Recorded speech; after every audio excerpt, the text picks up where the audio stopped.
ஏன்னா தேர்தல் நெருங்க போது, தேர்தல் நெருக்கத்துல இந்த ஹிந்தி எதிர்ப்பு அப்படிங்கிற ஒரு விஷயத்தை கையில் எடுக்கிறாங்க அப்படின்னா அது இன்னும் ஒரு ஹீட் மூமெண்ட்டை கிரியேட் பண்ணும்ல தமிழக அரசியல். எப்போ சிவகார்த்திகேயன் கழுத்தில் மஞ்சள் துண்டு போட்டாங்களோ அப்போவே இவங்க உண்மையை சொல்லுவாங்க. கருணாநிதி ஐயாவுக்கும் இந்தி போராட்டத்துக்கும் ஏதாவது சம்பந்தம் இருக்கா?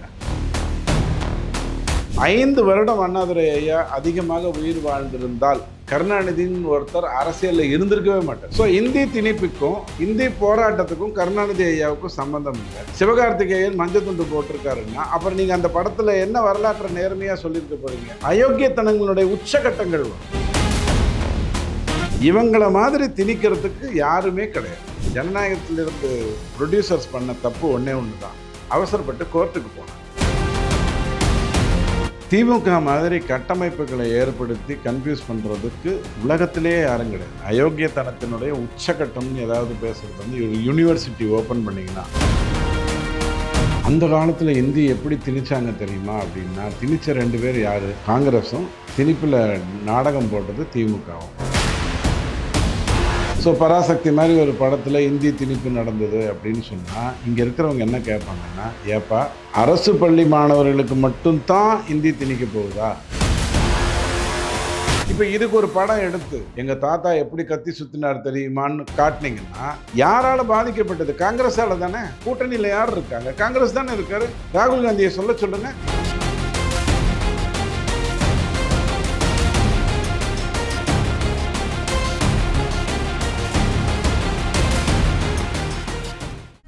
ஹாப்பியா, ஹெல்தியா, ஜாலியா ஒரு life. Lanco Harmonia Pavilion Senior Living Apartments at Sriperambur 2 BHK just 49 lakhs. Call 7717273747. திராவிட மாயை திரு சுப்பு அவர்கள் எழுதிய பல்வேறு புத்தகங்கள் சென்னை புத்தக காட்சி YMCA மைதானத்தில் விஜயபாரதம் ஸ்டால் F54 விற்பனைக்குள்ளது. ஆர்வமுள்ள பொதுமக்கள் வாங்கி பயன்பெறுமாறு கேட்டுக்கொள்கிறோம். பேசு தமிழா பேசு நேயர்களுக்கு வணக்கம். இன்று நம்முடன் இணைந்திருக்கும் சிறப்பு விருந்தினர் அரசியல் விமர்சகர் திரு TDS ரவி அவர்கள். வணக்கம் சார். வணக்கம். பராசக்தி படம் இன்னைக்கு ரிலீஸ் ஆயிருக்கு. முதற்கட்டமா பராசக்தி படத்தை உங்களுடைய பார்வையிலிருந்து சொன்னா என்ன சொல்லுவீங்க? அது ஊற்ற வேண்டிய படம். ஏன்னா அந்த டைரக்டரை பொறுத்த வரைக்கும் ஏற்கனவே அவங்க சூரரை போற்று அந்த படம் பெருசாக ஓடலைங்கிறது தெரியும். பட் இறுதி சுற்று நல்லா இருந்தது. படம் நல்லா இருந்தது. தமிழக அரசியல் களத்துல ஒரு இம்பாக்டை ஏற்படுத்தியிருக்குன்னு நினைக்கிறீங்களா பராசக்தி? இப்போ தேர்தல் நெருங்க போது, தேர்தல் நெருக்கத்துல இந்த ஹிந்தி எதிர்ப்பு அப்படிங்கிற ஒரு விஷயத்தை கையில் எடுக்கிறாங்க அப்படின்னா அது இன்னும் ஒரு ஹீட் மூமெண்ட்டை கிரியேட் பண்ணும்ல தமிழக திருவிளையாடல் படத்தை இப்போ எடுத்தீங்கன்னு வச்சுக்கோங்களேன், யாரும் பார்க்க மாட்டாங்க. ராஜராஜ சோழன் எவ்வளோ பெரிய அரசர்னு இப்போ நீங்கள் ஒரு படம் எடுத்தீங்கன்னு வச்சுக்கோ, பொன்னியின் செல்வன் கதை வேற எடுத்தீங்கன்னு வச்சுக்கோ, யாரும் பார்க்க மாட்டாங்க. அந்த காலத்தில் இந்தி எப்படி திணிச்சாங்க தெரியுமா அப்படின்னா, திணிச்ச 2 பேர் யார்? காங்கிரஸும், திணிப்பில் நாடகம் போட்டது திமுகவும். இல்ல அதற்கேற்ற வசனம் கூட அதில் வச்சிருக்காத சொல்றாங்க. காங்கிரஸை விமர்சிக்கிற மாதிரியான வசனங்கள் கூட இந்த ஜென்மத்துக்கு தமிழ்நாட்டில் உன்னால ஆட்சியை பிடிக்க முடியாது அப்படிங்கிற மாதிரியான வசனமா இடம்பெற்றிருக்கான். காமராஜை பற்றி ஒரு படம் எடுக்கிறாங்க. அதில் விமர்சனங்கள் வருது. ஓப்பனாகவே யார் தப்பு பண்ணாங்கன்னே வருது. எடுத்தது ஏறத்தாழ காங்கிரஸ் சார்ந்தவர்கள் தான். அதெல்லாம் உங்களுக்கு ஏன் புரியல அப்படின்னா, நீங்கள் காமராஜ் படம் போகும்போது காமராஜ் நல்லவர், காமராஜுக்கு எப்படி எப்படி பிரச்சனை இருந்து அதைத்தான் ஃபோக்கஸ் பண்ணிட்டு வெளில வருவீங்க. மற்றது எதுவும் ஞாபகம் வராது. ஸோ பராசக்தி மாதிரி ஒரு படத்தில் இந்தி திணிப்பு நடந்தது அப்படின்னு சொன்னால் இங்கே இருக்கிறவங்க என்ன கேட்பாங்கன்னா, ஏப்பா அரசு பள்ளி மாணவர்களுக்கு மட்டும்தான் இந்தி திணிக்க போகுதா? காங்கிரஸ் தான் திணிச்சது, அதில் ஒன்றும் மாற்றுக்கிறது இல்லை. காங்கிரஸ் திணித்தது தவறு. ஆனால் தமிழ்நாட்டில் ஏழை மாணவர்கள் 3வது மொழியை கற்றுக்கொள்ள வேண்டும்னு பிஜேபி பேச, 3வது மொழினாலே அவங்க இந்தியை கொண்டு வந்துருவாங்கன்னு திமுக கதை விட, இந்தி மொழியை அதாவது 3வது மொழியை கற்றுக்கொள்ளக்கூடாதுன்னு திமுக தடுக்குது. ஆனால் இந்தி மொழியை திமுக கற்றுக் கொடுக்குது. எங்கே எவன்லாம் பணம் கட்டுறானோ, எவன்லாம் கான்வென்ட் நடத்துகிறானோ, எந்த கிறித்துவ கல்லூரிகள்லாம் இருக்கோ, எந்த கிறித்துவ பள்ளிகள்லாம் இருக்கோ அங்கெல்லாம் இந்தியை கொண்டு வருது. ஸோ எதை செய்ய மாட்டேன்னு சொல்கிறீங்களோ அது மாதிரி இங்கே கொண்டு வர்றீங்க. எதை நியாயமாக 3வது மொழியை கொண்டு சேர்க்க வேண்டுமோ அதை கொண்டு போக மாட்டேங்கிறீங்க. இவ்வளவுதான் பிரச்சனை. இப்போ இதுக்கு ஒரு படம் எடுத்து எங்கள் தாத்தா எப்படி கத்தி சுற்றினார் தெரியுமான்னு காட்டினீங்கன்னா யாரால பாதிக்கப்பட்டது? காங்கிரஸால தானே. கூட்டணியில் யார் இருக்காங்க? காங்கிரஸ் தானே இருக்காரு. ராகுல் காந்தியை சொல்ல சொல்லுங்க. இந்தி அந்நிய மொழி, இந்தி பேசக்கூடாது, இந்தி யாரும் கற்றுக்காதீங்க அப்படின்னு சொல்ல சொல்லுங்க. மோடி சொல்கிறார் இல்லையா கெத்தா, தாய்மொழியில் படியுங்கள், அதுதான் நல்லதுன்னு சொல்கிறாரு. வெங்கையா நாயுடு இதுக்கு முன்னாடி சொன்னார், பலர் சொல்லியிருக்காங்க.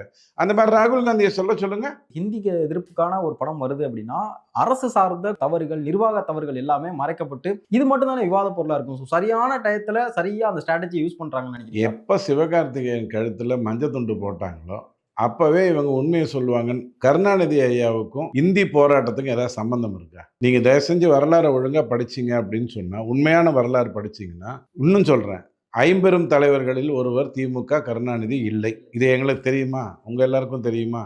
எல்லா மக்களுக்கும் தெரியுமா? கிடையாது. அண்ணா ஸ்ட்ரைட்டாக கருணாநிதின்னு தான் சொல்லுவாங்க. அதுக்கு காரணமாக இருந்தது எம்ஜிஆர். அதை யாரும் சொல்ல மாட்டாங்க. இந்த மாதிரி ஒரு வரலாற்று பிழை, தவறான ஒரு தகவல், அண்ணாதுரை அடுத்தது கருணாநிதிங்கிற மாதிரி வரலாற்று பிழை நடந்ததுக்கு காரணம் எம்ஜிஆருங்கிறத சொல்ல மாட்டாங்க. இவர் 13 தலைவர்களில் கூட ஒருத்தர் இல்லை கருணாநிதி ஐயா. 5 வருடம் அண்ணாதுரை ஐயா அதிகமாக உயிர் வாழ்ந்திருந்தால் கருணாநிதின்னு ஒருத்தர் அரசியலில் இருந்திருக்கவே மாட்டார். கோ ஆர்டிஸ்ட் மாதிரி ஆயிருப்பார். அவர் இறந்தது தான் பெரிய தப்பு. அந்த இடத்த கரெக்டாக பயன்படுத்தி எம்ஜிஆருடைய உதவியின் மூலமாக வந்தார். அது 20 படத்தில் அந்த காட்சியே இருக்கும். 20 திரைப்படம். மணிரத்னம் நிறைய கருணாநிதிக்கு ஏற்ற மாதிரி எடுத்திருப்பாரு, ஜெயலலிதாக்கு எதிராக இருக்கிற மாதிரி எடுத்திருப்பாரு. அதை விட்டுருங்க பாவம்.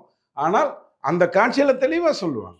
ஸோ இந்தி திணிப்புக்கும் இந்தி போராட்டத்துக்கும் கருணாநிதி ஐயாவுக்கும் சம்பந்தம் இல்லை.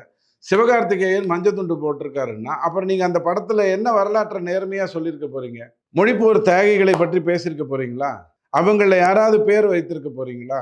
எதுவும் கிடையாது. ஸோ அதுவும் இவங்க தான் எடுக்கிறாங்க. இவங்க யாரு? கோபிநாத்ங்கிற பேரை மறைச்சு மணிமாறன் எடுத்து, ஆனால் ஹீரோயின் மட்டும் பிராமண பெண் அப்படின்னு காட்டி ஒரு அயோக்கியத்தனம் பண்ணத இயக்குனர் இவங்க எடுத்து எப்படி படம் நல்லா ஓட போகுது? ஒரு திரைப்படம் நல்லா ஓடணும், நிறைய பேருடைய உழைப்பு அதில் இருக்குது, அதில் எனக்கு அந்த மாற்று கருத்தும் இல்லை. ஆனால் இந்த படம் ஓடுமான்னு கேட்டிங்க, ஓடுறதுக்கு வாய்ப்பு இல்லை. நான் சொல்றேன், திரைத்துறை தமிழக அரசியலில் ஒரு முக்கியமான பங்குன்னு நான் பார்க்குறேன். ஏன்னா இப்போ தொடர்ச்சியாக நிறைய விஷயங்களை திரைத்துறை மூலியமாக தான் கடத்துறதை நம்மளால் பார்க்க முடியுது. எத்தனை வருடமாக சொல்லுங்கள்? கிட்டத்தட்ட ஒரு 60 வருடங்களாக ஏவிஎம் வாழ்க்கை. ஏவிஎம்ங்கிறவர் ஏறத்தாழ அவருடைய படங்கள், அந்த பராசக்தி தான் முதல் குற்றம். அன்னியிலிருந்து இன்னி வரைக்கும் திரையை பயன்படுத்தி கற்றலும் கேட்டல் நண்டேங்கிறத பயன்படுத்தி திணிப்பு வேலையை பண்ணிட்டு இருக்கிறது இவங்க தான். வேற யாருமே பண்றதுக்கு வாய்ப்பு இல்லை. திணிப்பு பண்ணவே முடியாது. உதாரணத்துக்கு சொல்றேன், ஹக்கு மாதிரி ஒரு படம், அதாவது ஷாபானுக்கு எவ்வளோ பெரிய கொடுமை நடந்ததுன்னு சொல்றதுக்கு. சபர்மதியில் 58 பேர் எரிச்சு கொல்லப்பட்ட அந்த படத்தை சபர்மதி ரிப்போர்ட்டுங்கிறதுல நேர்மையாக எடுத்து சொன்னது. இது எதுவுமே காங்கிரஸ் ஆட்சியில் இருக்கிற வரைக்கும் எடுக்கவே முடியல. ஒரு திரைப்படத்தில் நிர்மலா சீதாராமன் மாதிரி ஒருத்தரை காட்டுவீங்க, அந்த பொண்ணு ஜானகி ராஜேஷ் போராடும், இந்த அம்மா ரொம்ப கனசரியாக பேசுவாங்க. ஆனால் டெல்லிக்கு போன உடனே விளம்பரத்தை, தனக்கான விளம்பரத்தமாக அதை பயன்படுத்திட்டு இந்த அம்மாவை நடுவத்தருவில் விட்டுருவாங்க. இப்படி காட்சி வரும். அயோக்கியத்தனங்களுடைய உச்சகட்டங்கள் வரும். விடுதலை 2ன்னு ஒரு படம், ஒரு வாத்தியாரை பற்றி படம் எடுக்கிறீங்க. அவர் வாழ்ந்தது எந்த ஒரு காலத்தில், கரெக்டா? அவர் படத்தில் ஒரு டயலாக் பேசுகிறாரு, நாளைக்கு ஒரே தாய்மொழி, ஒரே மொழி, ஒரே உடை, ஒரே வடை அப்படின்னு கொண்டு வந்துருவாங்கன்னு ஒரு டயலாக் பேசுறாரு. அந்த காலகட்டத்துக்கும் இதுக்கும் என்ன சம்பந்தம்? இவங்கள மாதிரி திணிக்கிறதுக்கு யாருமே கிடையாது. ஓகே, இல்லை அந்த வகையில் தான் இப்போ ஜனநாயகன் படத்தையுமே ரொம்ப கடுமையான விமர்சனம், விவாதத்துக்குலாம் உள்ளாயிருக்கு ஜனநாயக படம். ஜனநாயகன் படத்தை திட்டமிட்டு முடக்கிறாங்க அப்படின்னு முதல்வர் அறிக்கை விடுறாரு. ஸோ ஒட்டுமொத்தமாக தாவேக்காவனுடைய அந்த தொண்டர்கள், விஜயனுடைய ஃபேன்ஸ் எல்லாரையும் பாஜகவுக்கு எதிராக திருப்புறதையுமே நம்மளால் பார்க்க முடியுது. ஏன்னா சென்சார் போர்டையுமே பாஜக தான் கையில் வச்சிருக்காங்க. சிபிஐ, ஐடி, இடி வரிசையில் சென்சார் போர்டையும் கையில் வச்சுட்டு இன்னைக்கு ஜனநாயகன் படத்தையும் முடக்கிட்டு இருக்காங்க அப்படிங்கிற ஒரு விமர்சனத்தையுமே வச்சிருக்காரு. சென்சார் போர்டுங்கிறதுல மத்திய அரசு சார்ந்த ஒரு நிறுவனம், இந்திய நிறுவனம், அப்படி என்டிட்டி, இந்திய என்டிட்டின்னு வச்சுக்கோங்க. அந்த என்டிட்டியில் அந்தந்த மொழிக்கு ஒரு 40-50 பேர் படம் பார்த்து ரிவ்யூ கொடுக்கக்கூடிய தகுதி பெற்றவர்களாக இருப்பாங்க. விஜயோடைய 5 படங்கள் எடுத்துக்கோங்க, மெர்சல் மாதிரி ஒரு 4-5 படங்கள் எடுத்துக்கோங்க. சென்சார் சர்டிஃபிகேட்டில் பேர் போடுவான், யார் யார் இந்த படத்தை பார்த்தாங்கன்னு பேர் போடுவான். 5 பேர் இருக்கும். யார் ஈவோங்கிற பேரையும் போடுவான். அதற்கான அதிகாரி யாருன்னு போடுவான். லீலான்னு ஒரு மேடம் தான் 5 படத்தில் 4 படத்துக்கு ஈவோவாக இருந்திருக்காங்க விஜய்க்கு. அந்த மீதி 4 பேர் இருக்காங்க இல்லையா, 5 படம்னா 20 பேர் வந்திருக்கணும் இல்லையா, 20 பேர் கிடையாது, 12 பேர் தான் மாற்றி மாற்றி வந்திருப்பாங்க. இதெல்லாம் நடந்திருக்கும். அதில் எதுலேயுமே திரிவேடினோ, சதுர்வேதினோ, சௌத்ரினோ, பட்டாச்சாரியானோ வடக்கு கிழக்கு மாநிலங்களை சார்ந்தவங்க பேரே இருக்காது. எல்லாமே தமிழன் பேர் தான் இருக்கும். அப்போ ஒரு திரைப்படத்தை பார்க்கறது யாரு? தமிழர்கள். அவங்க தான் முடிவெடுத்து இந்த சர்டிஃபிகேட்டை கொடுக்கணும், யூஏ கொடுக்கணும், யூ கொடுக்கணும், ஏ கொடுக்கணும், இந்த டயலாக் கூடாது, இந்த டயலாக் வேணும்னு சொன்னாங்க. சென்சார் போர்டு எப்படி இருந்ததுன்னா தமிழகத்தில் நாகேஷ் ஒரு படத்தில் வந்து திக்குவாயாக நடிச்சிருப்பார். படம் ரிலீஸ் ஆக போகுது, சென்சார் போர்டு வந்து அதுக்கு சர்டிஃபிகேட் கொடுக்க போகிறாங்க. நாகேஷை வந்து என்னை பார்க்க சொல்லுங்கன்னு அந்த சென்சார் போர்டு அதிகாரி சொல்கிறார். எதுக்காக சொல்கிறாருன்னு தெரியாது. நாகேஷ் அங்கே போகிறார். நீ வந்து தத்ரூபமாக நடிச்சிருக்க, ஆனால் ஒரு திக்குவாயை அசிங்கப்படுத்தியிருக்க, அவமானப்படுத்தியிருக்க, அவன் தன்னுடைய தன்னம்பிக்கையை இழக்கும் வகையில் நீ நடந்திருக்க அப்படின்னு அவர் அறிவுறுத்தினார். நாகேஷ் அதுக்கப்புறம் அந்த தப்பு பண்ணதில்லை. இப்படி இருந்தது சென்சார் போர்டு. இப்போ எங்கே வந்து நிற்குது? இதெல்லாம் புரிந்து கொள்ளாமல் ஒரு ரெவ்யூ கமிட்டி பற்றி பேசாதீங்க. ரெவ்யூ கமிட்டியில் அவங்க வந்து சில வெட்டு சொல்லுவாங்க, சில பீப் சவுண்ட் சொல்லுவாங்க, இந்த இடத்துல இந்த வசனம் வரக்கூடாதுன்னு சொல்லுவாங்க. அப்படித்தான் அந்த பராசக்தி படமும் வந்திருக்கு, அப்படித்தான் இந்த படத்துக்கும் சொல்லியிருக்காங்க. அது வரைக்கும் எந்த தப்பும் நடக்கல. 14ஆம் தேதியோ 17ஆம் தேதியோவே டிசம்பரில் போயிருக்காங்க, பார்க்கப்பட்டது, ஏற்றாழ சர்டிஃபிகேட் கிடச்சிருங்கிற ஒரு பொசிஷனும் இருந்தது. அந்த சர்டிஃபிகேட் கொடுக்கறதுக்குள்ளே இவங்க தேதியை முடிவு பண்ணிட்டாங்க. அதில் எந்த மாற்று கருத்தும் இல்லை. இது வரைக்கும் எங்கேயுமே தப்பு நடக்கல. ரெவ்யூ வேணும்னு ஒருத்தர் சொல்கிறார். ரெவ்யூ வேணும்னு சொன்னால் அந்த ரெவ்யூ பார்த்தா தானே உண்டு. பராசக்தியும் ரெவ்யூக்கு போயிருக்கு, ரெவ்யூ ஒத்துன்னு இருக்காங்க. அதனால அந்த படம் வெளில வந்துருச்சு. இங்க உங்களுக்கு ஏதோ ஒரு காரணத்துக்காக வரல. 3 பேருக்கு நோக்கம் இருக்கு. விஜய்க்கு நோக்கம் இருக்கு, என்னுடைய படத்தை வெளியிட தடுக்கிறாங்க அப்படின்னு சொல்றதுக்கு, விஜய்க்கு தேடிக்கலாம் அது மூலியமா, அது மூலமாங்கிறதுக்கு ஒரு நோக்கம் இருக்கு. நான் அந்த நோக்கத்தை அவர் செயல்படுத்தினாரா இல்லையான்னு நான் சொல்ல மாட்டேன். நோக்கம் இருக்கு. திரையரங்குகளில் இருப்பவர்களுக்கு ஒரு நோக்கம் இருக்கு. ஏங்க இப்படி 2 படம் ஒரே டைம்ல வந்துச்சுன்னா என்ன ஆகும்? இந்த பாருங்க, பராசக்தி ஊத்திக்குச்சு. இப்போ நாங்கள் பொங்கலுக்கு என்ன பண்ணுவோம்? எதை வச்சு வடை சுடுவோம்? நீங்கள் ஒரு 3 நாள் கழித்து ரிலீஸ் பண்ணியிருக்கலாம். அது என்னங்க, நீங்கள் 9 அவர் 10. அதனால் அவங்க சில முயற்சிகளை எடுத்து யாரையோ ரிவ்யூ கொடுக்க சொல்லியிருக்கலாம், தெரியாது. திமுகவே, ஏன்னா முதல்வர் எப்போதுமே கரெக்ட் டைமுக்கு போயிடுவார். கரூருக்கு போனார் இல்லையா, ராத்திரி 12 மணிக்கெலாம் போனார் பாருங்க. தூங்கவே முடியல அன்றைக்கி ராத்திரி அவரால்.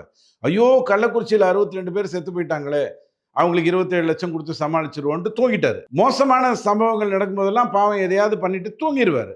ஆனால் கரூரில் அவரால் தூங்க முடியல. ஐயோ விஜய் ரசிகர்கள் செத்து போயிட்டாங்களேன்னு ஓடி போகிறார். இன்னைக்கு உங்களுக்கு நீங்கள் ஏதோ ஒரு ஸ்டேட்மெண்ட் கொடுத்தாருன்றீங்க இல்லையா, அந்த இப்போ திமுகவுக்கு ஒரு நோக்கம் இருக்கா இல்லையா? ஏங்க சென்சார் போர்டுங்கிறது மத்திய அரசுங்க, அவங்க தான் இங்கே தடுத்தாங்கன்னு சொல்கிறதுக்கு நோக்கம் இருக்கா இல்லையா? யாரை வேண்டுமானாலும் கூப்பிட்டு ஒரு ரெவ்யூக்கு வந்து பெட்டிஷன் போடலாமா? ஜனநாயகத்திலிருந்து ப்ரொடியூசர்ஸ் பண்ண தப்பு ஒன்றே ஒன்று தான், அவசரப்பட்டு கோர்ட்டுக்கு போனாங்க. 23 மில்லியன் கேஸ் இருக்குது கோர்ட்டில் தீர்க்கறதுக்கு இந்தியாவில். இன்னைக்கு தேதிக்கு 23 மில்லியன் வழக்குகள் இருக்கு. வாய்தா வாய்தா வாய்தா வாய்தான்னு சாவடிக்கிறானுங்க. ஆனால் வந்துட்டாங்க, ஜனநாயக படத்தை ரிலீஸ் பண்ணணும். நீங்கள் அந்த படத்தை பார்த்தியா? நான் அதெல்லாம் பார்க்கல.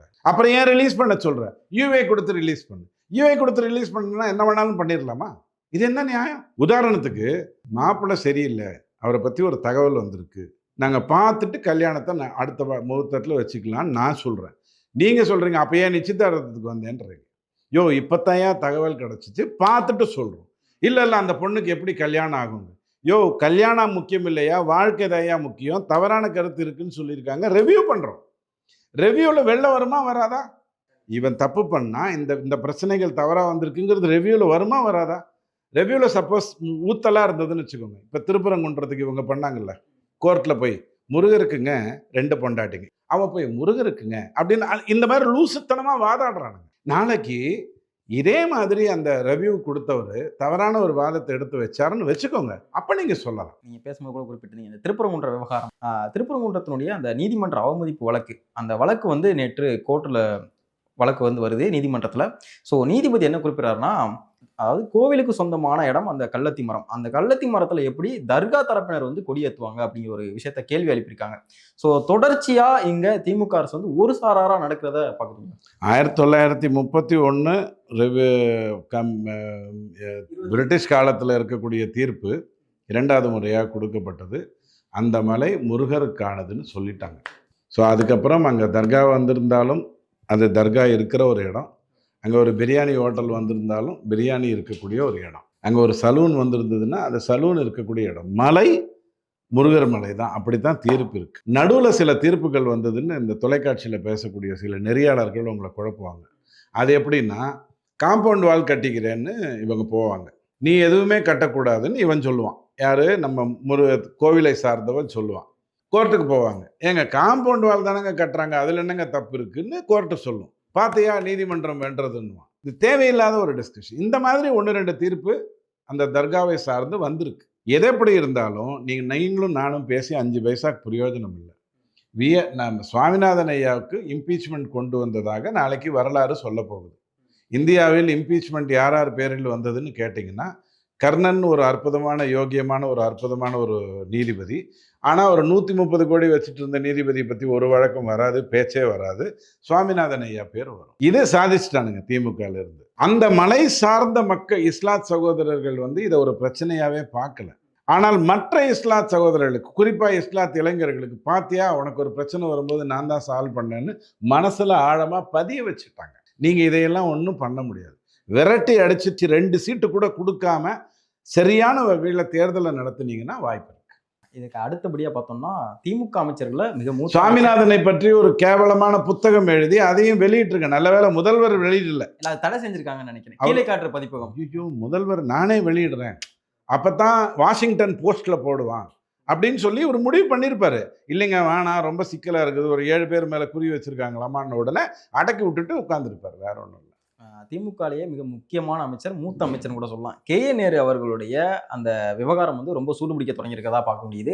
ஸோ தேர்தல் நெருங்க அவருக்கான அந்த நெருக்கடிகளுமே அதிகமாகும் அப்படிங்கிற மாதிரி விஷயங்களுமே பேசப்படுது. ஸோ அடுத்த நெருக்கடிகள் நேருக்கு வருதோ?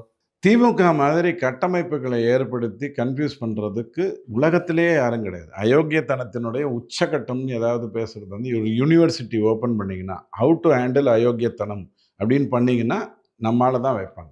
நீங்கள் சாமானியன்கிட்ட போய் கேட்டு பாருங்கள், ஐயா நேரு விஷயத்தில் ரொம்ப நெருக்கடி கொடுத்துட்டாங்க, இப்போ அவர் ஒன்றுமே பண்ண முடியாது.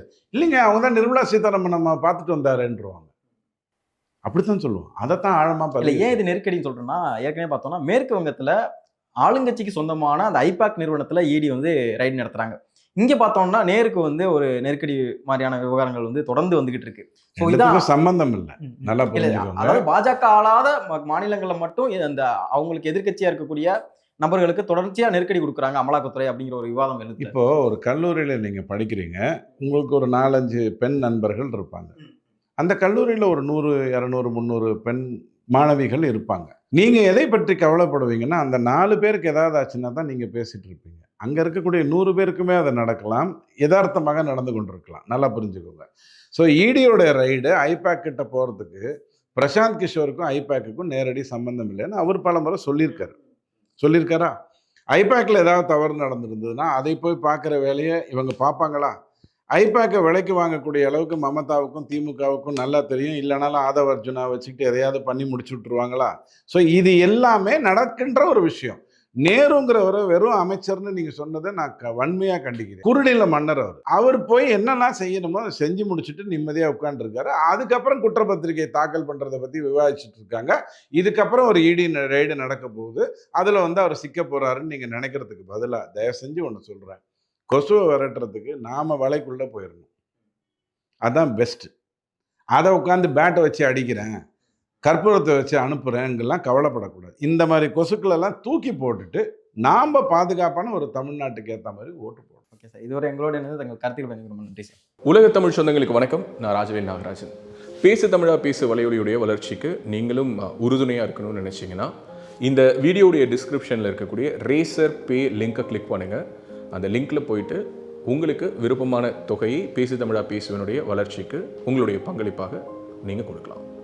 நன்றி, வணக்கம்.